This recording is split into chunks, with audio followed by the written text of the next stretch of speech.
নমো জবা কুসুম শঙ্কাসং কাশ্য পেয়ং মহাদ্যুতিং ধানতুয়ারেং সর্বপাপঘ্ন প্রণতস্মি দিবাকরম।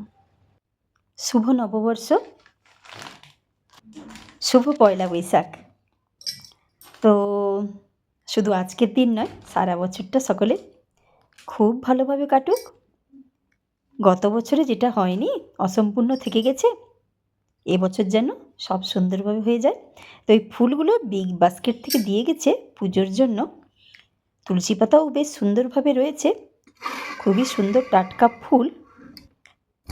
তো পুজো করব, তো ঠাকুরের জন্য একটু বাড়িতে মিষ্টিও বানিয়েছি। আর ফুলের সাথে এক প্যাকেট ভালো মিষ্টি এসেছিলো, ঘিয়ে ভাজা মিষ্টি, লাড্ডু। তো সেটাও একটু ঠাকুরকে নিবেদন করব।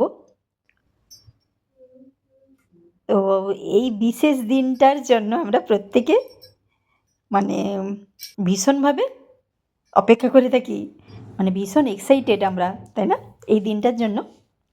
নববর্ষের সকাল, তো ফুলকো ফুলকো লুচি ছাড়া বাঙালি আর কিছুই ভাবতে পারে না। তবে এখন স্বাস্থ্য সচেতন বাঙালি ময়দা ছেড়ে আটাতে এখন চলে এসেছি আমরা, তাই না। তো ফুলকো লুচি আটার ব্রেকফাস্টে আর কিছুই নয়। তো নববর্ষ মানেই মিষ্টি।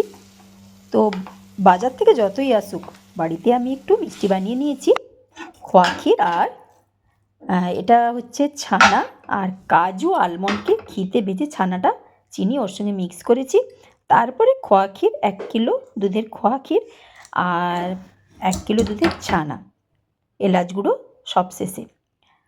লুচির সাথে ছোলার ডাল আর একটু বাড়িতে যে মিষ্টিটা বানিয়েছি একটা কুলোর শেপ দেওয়ার চেষ্টা করেছি, ঠিক ঠিক কুলো হয়নি, তাই না।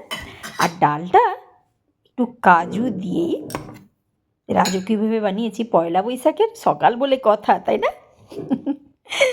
তো আমরা ভীষণভাবে এক্সাইটেড থাকি এই দিনটার জন্য, ছোটোবেলায় থেকেই না। আর লুচির সাথে একটু আলু ভাজা, পোস্ত ছড়িয়ে, ঠাকুরের জন্য যে মিষ্টি মানে বানিয়েছিলাম, এই যে চৌকো মিষ্টিটা। আর লাঞ্চে বাটার পোলাও বানিয়েছি আজকে, একেবারে কাজু কিশমিশ butter bell pepper red and green. তবে গ্রিনটা হচ্ছে রেডেরই কাঁচা, মানে গাছ থেকেই তুলেছি। তো এখন তো এই পর্যন্ত, রাতের ব্যাপারটা দেখি কি করা যায়। তো আপনাদের দিনটা কেমনভাবে কাটছে? ঈশ্বরের কৃপায় সকলে ভালো থাকুন, খুশিতে থাকুন, সুস্থ থাকুন, ভালো থাকুন। শুভ নববর্ষ, অনেক ভালোবাসা সকলের জন্য।